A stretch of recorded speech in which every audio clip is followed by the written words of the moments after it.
28 சட்டமன்ற தொகுதிகள் மற்றும் ஒரு மாநிலங்களவை இடம் ஒதுக்கி ஒப்பந்தத்தை இறுதி செய்திருக்கிறது திமுக. கடந்த 2021 சட்டமன்ற தேர்தலில் 25 சட்டமன்ற தொகுதிகள் ஒதுக்கப்பட்ட நிலையில் தற்போது கூடுதலாக 3 தொகுதிகள் ஒதுக்கப்பட்டிருக்கிறது. தொடர்ந்து நம்மோடு இணைகிறார் ஆசிரியர் திரு கார்த்திகை செல்வன் அவர்கள். சார், இப்ப சரியான நேரத்தில் சரியான முடிவை எடுத்திருக்கிறோம், இது கால தாமதம் எல்லாம் இல்லை அப்படின்னு திரு செல்வ பெருந்தகை பேசியிருக்கிறார். பலா, அது பொலிட்டிக்கலி அவர் கரெக்டா தான் சொல்றாரு. ஏன்னா இன்னும் மற்ற கட்சிகளோட மற்ற கூட்டணிகளோடையும் பேசிட்டு தான் இருக்கிறாங்க. இடதுசாரிகளோட 2வது சுற்று பேச்சுவார்த்தை நடந்திருக்கிறது. அதே போல விடுதலை சிறுத்தைகள் ஒரு முறை பேசியிருக்கிறாங்க, மீண்டும் பேச வேண்டியிருக்கும். IUML இந்த மாதிரியான விஷயங்கள் நடக்கிறது. ஆனா இந்த முறை காங்கிரசுக்கு திமுகவுக்கு தொடர்ச்சியாக கூட்டணியில் இருந்தாலும் கூட ஆட்சியில் பங்கு அப்படிங்கிற ஒரு கருத்துல இருந்துதான் இந்த பேச்சுவார்த்தைக்கு இடையில நீண்ட நாட்கள் நீடித்தது அப்படின்னு பார்க்க வேண்டியிருக்கு. குறிப்பா நீங்க காங்கிரஸ் கட்சி ரொம்ப முன்னதாகவே ஒரு குழு அமைச்சிட்டாங்க, பேச்சுவார்த்தைக்கான குழுவை அமைச்சிட்டாங்க. அமைத்து விட்டு அவங்க ஒவ்வொரு முறையும் சொன்னது நாங்கள் காத்திருக்கிறோம் பேச்சுவார்த்தைக்காக அப்படிங்கிற அந்த கருத்தையும் சொல்லிட்டே இருந்தாங்க. ஆனால் திமுகவை பொறுத்த வரைக்கும் கடந்த முறையும் நோட்டிபிகேஷன் வந்த பிறகுதான் நாங்க குழு அமைச்சோம், அதுக்கு பிறகுதான் நாங்கள் பேச்சுவார்த்தையை தொடங்க முடியும் அப்படிங்கிற அந்த காலம் இருந்தது. இதற்கிடையில தான் நிறைய முரண் இதெல்லாம் வர தொடங்கியதை பார்த்தோம். சோடங்கர் தலைமையில ஒரு குழுவை காங்கிரஸ் அமைத்த உடனடியாக அவர் ஒரு மரியாதை நிமித்தமான சந்திப்புன்னு முதலமைச்சர் மு.க.ஸ்டாலின் திமுக தலைவரை சந்திக்கிறாரு. அந்த சந்திப்புல சில விஷயங்கள் பேசப்பட்டது. அவர் தனிப்பட்ட முறையில் சந்திப்பே சரியான ஒரு புரிதலோடு இல்லை அப்படின்னு தான் தொடங்கியது. அதுக்கு பிறகு ஒவ்வொரு கட்டத்திலும் நாம நிறைய பார்த்திருக்கோம். ரொம்ப சுருக்கமா சொல்றேன், நீங்க விருந்தினர்கிட்ட கேட்கலாம். அதுக்கு பிறகும் ஒவ்வொரு கட்டத்திலும் வெவ்வேறு கருத்துக்கள், காங்கிரஸ்லேயே 2 விதமான கருத்துக்கள் இருந்தன. கூட்டணி ஆட்சி என்பதை அவங்க தொடர்ச்சியா வலியுறுத்திட்டு இருந்தாங்க. அப்புறம் இடங்கள் ஒரு முக்கியமானதாக இருந்தது. அதுக்கு பிறகு பல்வேறு நிலைகள்ல இடங்கள் குறித்து பேசும்போது மாணிக்கம் தாக்கூர் உள்ளிட்டவர்கள்லாம் போன முறை திமுக போட்டியிட்டு தோல்வி அடைந்த இடங்களை நாங்கள் இந்த முறை கேட்கிறோம், எதிர்பார்க்கிறோம் அப்படிங்கிறது, ஸ்ட்ரைக் ரேட் உள்ளிட்ட அம்சங்கள் எல்லாமே பேசிட்டு இருந்தாங்க. வெளிப்படையாகவே நடந்தது நம்ம பார்த்தோம். திமுகவிலிருந்து சட்டமன்ற உறுப்பினர், மாவட்ட செயலாளர் ஒரு கருத்தை வைக்கிறாரு. காங்கிரசுடைய பலம் பற்றிய கேள்வி, இதெல்லாம் பொதுவெளியில் நடந்த போதுதான் இதனுடைய பேச்சுவார்த்தைகள் அப்படிங்கிறதுல ஒரு இழுபறி அப்படிங்கிற ஒரு கருத்து வெளியில வர தொடங்கியதை நம்ம பார்த்தோம். நீங்க தொடக்கத்துல 41 இடங்கள் அப்படிங்கறதோடையும் கூட்டணி ஆட்சி அப்படிங்கறதையும் வலியுறுத்தி தான் காங்கிரஸ் பேசியது. இன்னும் சொல்ல போனா முதல் கட்ட நமக்கு கிடைச்ச தகவல் அடிப்படையில முதல் கட்ட பேச்சுவார்த்தைக்கு அதிகாரப்பூர்வ பேச்சுவார்த்தை நடந்த போதே அதற்கு முன்னதாக ராகுல் காந்தியை திரும்ப கனிமொழி சந்திச்சாங்க டெல்லியில. அந்த சந்திப்புல கூட்டணி ஆட்சி என்பது தமிழ்நாட்டுல பெருமளவுக்கு இங்கே மக்கள் ஏற்க மாட்டார்கள்ங்கிற கருத்தை அவங்க சொன்ன போது அதை ராகுல் காந்தியும் ஏற்றுக்கொண்டார் என்பதாக தான் செய்தி இருந்தது.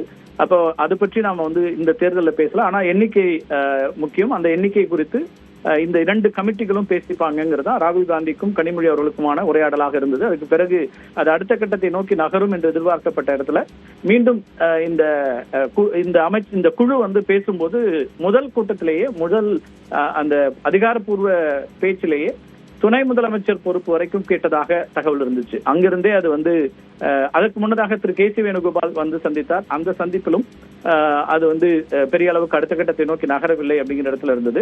அதுக்கு பிறகு கூட்டணி ஆட்சி, அமைச்சரவையில் 2 இடங்கள், இப்படி பல்வேறு அம்சங்களை காங்கிரஸ் தரப்பிலிருந்து கேட்டுக்கொண்டிருந்தார்கள். இன்னொரு பக்கம் திரு சோடங்கரும் தங்களுக்கு இருக்கக்கூடிய வாய்ப்புகள் அல்லது தாவேக்காவுக்கு இருக்கக்கூடிய விஷயங்கள் இதெல்லாம் சொல்லும் போதுதான் இது கூட்டணியில குழப்பங்கள் இருக்கா, அடுத்த கட்டத்தை நோக்கி நகர்கிறதா அப்படிங்கிற கேள்விகள் இருந்தது. ஒரு கட்டத்துல இந்த கூட்டணி நகரவில்லை அப்படின்ற இடத்துல இருந்துதான் சோனியா அவர்களுடைய நேரடியான தலையீடு அல்லது திரு கார்கே நேரடியாக பேசியிருக்கிறார். அதுக்கு பிறகுதான் ப. சிதம்பரம் இந்த பேச்சுவார்த்தைக்காக நேற்றைக்கு முதலமைச்சரை சந்தித்தது. அவருடைய பேச்சுவார்த்தையில தான் அடுத்த கட்டத்தை நோக்கி நகர்ந்தது. அதுக்கு முன்னாடி வரைக்கும் அது ஸ்டேல்மேட்டா தான் இருந்தது. அடுத்த கட்டத்தை நோக்கி நகர்வதில் சிக்கல்கள் இருந்தது. இப்ப நாம இந்த செய்தியும் பார்க்கிறோம். 2 மாநிலங்களவை தேர்தலுக்கான அந்த வேட்பாளர்கள் அதிகாரப்பூர்வமா அறிவிச்சிட்டாங்க. இதையும் நம்ம நியூஸ் 18ல ஏற்கனவே நம்ம வெளியிட்டிருந்தோம். திரு திருச்சி சிவாவுக்கு மீண்டும் வாய்ப்பு கொடுக்கப்படுகிறது.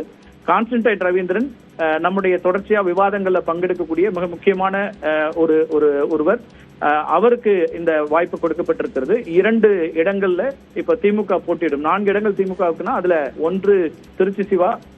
ஏற்கனவே 4 முறை அவர் நாடாளுமன்ற ராஜ்யசபாவுக்கு தேர்ந்தெடுக்கப்பட்டவர். 3 முழுமையான 6 ஆண்டுகள் 18 ஆண்டுகளும் 2 ஆண்டுகள் ஒரு முறை அப்படின்னு இப்ப 5வது முறையாக கிட்டத்தட்ட திருச்சி சிவாவுக்கான வாய்ப்பு அளிக்கப்பட்டிருக்கிறது. அதே போல கான்ஸ்டன்டைன் ரவீந்திரன் முதல் முறையாக இப்ப ராஜ்யசபாவுக்கு போறாரு, பேராசிரியர். அவருடைய வாய்ப்பு அப்படிங்கிறதும் ரொம்ப முக்கியமா பார்க்கப்படுது. இதுல இந்த 2 இடங்கள்ல 1 காங்கிரஸ்க்கு கொடுத்திருக்காங்க, 1ல தேமுதிக, திரு சுதீஷ் அதுல வேட்பாளராக அறிவிக்கப்படலாம் அப்படிங்கிற எதிர்பார்ப்பு இருக்கிறது. இன்னும் 2 இடங்கள் அதிமுக கூட்டணி, அந்த கூட்டணியும் இன்றைக்கோ அல்லது இன்று இரவே கூட அதுல இருந்து அதற்கான வேட்பாளர்கள் அறிவிக்கப்படலாம். ஒன்று திரு அன்புமணி ராமதாஸ் தலைமையிலான பாமக, அவருக்கான வாய்ப்புகளாக இருக்கலாம். இன்னொன்னு அதிமுகவுல திரு தம்பிதுரையா அல்லது யார் அப்படிங்கிற அந்த கேள்வியும் எழுந்திருக்கிறது. இது ஒரு பக்கம் இருக்கு. இந்த பேச்சுவார்த்தையில இந்த உடன்படிக்கை வர்றதுல கார்கே, திரு செல்வ பெருந்தகை, கார்கே இவங்க 2 பேருடைய ரோல் ரொம்ப முக்கியமா இருந்திருக்குது. இந்த கூட்டணியை எந்த விதத்திலும் பிணக்கம் இல்லாமல், எந்தவித சிக்கலும் இல்லாமல் கொண்டு செல்ல வேண்டியது ரொம்ப அவசியமா இருக்கு. தேசிய அளவிலும் அவசியமான ஒரு கூட்டணி என்கிற இடத்துல இருந்து கார்கேவும், தமிழ்நாட்டில் இது ரொம்ப முக்கியமா வெற்றிக்கான அவசியம் இருக்கிறது அப்படிங்கிற இடத்துல இருந்து திரு செல்வ பெருந்தகை, அதே போல பெரும்பாலான நாடாளுமன்ற உறுப்பினர்கள், சட்டமன்ற உறுப்பினர்கள் அப்படின்னு பலரும் அந்த கருத்துல இருக்கிற இடத்துல இருந்துதான் கார்கே இதுல தலையிடுகிறார். கார்கே அதுக்கு பிறகு சோனியா அவர்களோடு பேசுகிறார், ராகுல் காந்தி அவர்களோடும் பேசுகிறார். அதுக்கு பிறகு சோனியா நேரடியாக இங்கே திமுகவோடு இணைந்து செல்ல வேண்டும் அப்படிங்கிற அந்த கருத்தை முன்வைத்த பிறகுதான் ப. சிதம்பரம் வருகிறார். அதுக்கு பிறகு ப. சிதம்பரம் பேசி சென்ற போது கூட 27 இடங்கள் ஒரு ராஜ்யசபா என்பதாகத்தான் அது உறுதி செய்யப்பட்டது. முதலமைச்சரோடும் பேசி, ஏன்னா அவங்க திமுக தரப்புல அவங்க சொன்னது ஏற்கனவே தேமுதிக கூடுதலாக வந்திருக்கிறது, அதுக்கு பிறகு மக்கள் நீதி மையம், இன்னும் கூடுதலான இடங்கள் பல்வேறு கட்சிகள் உள்ளே வந்திருக்கிறதுனால இடங்களை நாங்கள் குறைத்துக் கொள்கிறோம், அந்த விதத்துல மற்றவர்களையும் குறைக்க சொல்லி கேட்டிருக்கிறோம், நீங்களும் குறைத்துக் கொள்ள வேண்டும்ங்கிற இடத்துல இருந்தா காங்கிரஸ் 25 கூடுதல் இடங்கள் அப்படின்னு சிதம்பரம் வந்த பிறகு 2 இடங்களை கூடுதலாக அவங்க சொன்னாங்க. முதல்ல 25 இடங்களுக்கு மேல் இல்லை அப்படிங்கிற இடத்துல இருந்துதான் திமுக இதை அணுகியது. ஒரு ராஜ்யசபா அப்படிங்கிற இடம் அதுக்கு பிறகு முதலமைச்சர் ஏற்றுக்கொண்டார் அப்படிங்கிற தகவல் இருந்தது. அதுக்கு பிறகு நேற்றுக்கு பிறகு ப. சிதம்பரம் சென்ற பிறகு மீண்டும் கார்கே பேசி, இன்று காலையில திரு கார்கே முதலமைச்சரோடு பேசியிருக்கிறார்.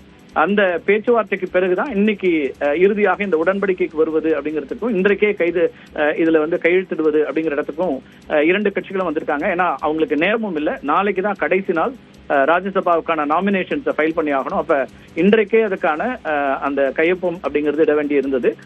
அதுக்கு இடையில நாம பார்த்தோம், திரு கிரீஷ் ஏற்கனவே இங்க வந்துவிட்டாலும் கூட தலைமையிலிருந்து முழுமையான ஒரு அந்த எண்ணிக்கை உள்ளிட்ட அம்சங்களுக்காக வர வேண்டி இருந்ததுங்கிற ஒரு இடமும், கடைசி நேரம் வரைக்கும் கூட காங்கிரஸ் இன்னும் கூடுதலான இடங்களுக்கான வாய்ப்புகள் இருக்கிறதா என்பதை பற்றி அதுக்கான எக்ஸ்ப்ளோர் பண்ணிட்டு இருந்தாங்கிற செய்திகளையும் பார்க்கிறோம். ஆனால் இப்போது இந்த கூட்டணி என்பது உறுதி செய்யப்பட்டிருக்கிறது. இப்போ திமுக கூட்டணியை பொறுத்த வரைக்கும் நான் ஏற்கனவே குறிப்பிட்டது போல 4வது தேர்தலாக தொடர்ச்சியா அவங்க பயணப்படுறாங்க. 21 கட்சிகள் அப்படிங்கிற ஒரு ஸ்ட்ராங் அலையன்ஸா நாங்க இருக்கிறோம் அப்படிங்கிற ஒரு இடத்துல இருந்தும், அப்புறம் தொடர்ச்சியா வெற்றி கூட்டணியாக இருக்கிறோங்கிறதும் திமுக இருந்து தொடர்ச்சியா அவங்க அந்த கூட்டணியில இருந்து சொல்லக்கூடிய அம்சங்கள். கொள்கை கூட்டணின்னு தொடர்ச்சியா அவங்க சொல்லுவாங்க. அந்த கூட்டணி தொடர்கிறதா அப்படிங்கிற கேள்வியும், ஏன்னா எதிர்கட்சி தலைவர் இதெல்லாம் கேள்வி எழுப்பியிருந்தாரு, அவங்களுக்குள்ள இருக்கக்கூடிய குழப்பங்கள் அப்படிங்கிற இடத்துல இருந்தும் இப்போ அது வந்திருக்கிறது. இதுல கவனிக்க வேண்டிய அம்சம் என்னன்னா, தாவேகா ஒரு கூட்டணி ஆட்சி அப்படிங்கிறதுக்கு 2 ஆண்டுகளுக்கு முன்னதாகவே விக்ரவாண்டியில அவர் ஒரு அறிவிப்பை கொடுத்தாரு. ஆனால் இப்போது வரைக்கும் காங்கிரஸ் ஒருவேளை செல்லலாம்னு எதிர்பார்க்கப்பட்ட இடத்துல இருந்து காங்கிரசும் செல்லாத சூழல்ல தாவேகாவுக்கான கூட்டணி வாய்ப்புகள் அப்படிங்கிறது எவ்வளவு தூரம் இருக்கு, யார் ஒரு ப்ராமினன்ட் பொலிட்டிக்கல் பார்ட்டிஸ் யார் இருக்காங்கிற ஒரு கேள்வியும் வந்திருக்கிறது. அப்ப 2 பிரதான கூட்டணிகள் தான் தமிழ்நாட்டில் இப்ப மையப்படுத்தப்பட்டதாக இருக்குன்னு பார்க்கலாம் போல. ஒண்ணு திமுக தலைமையிலான கூட்டணி, இன்னொன்னு அதிமுக தலைமையிலான கூட்டணி.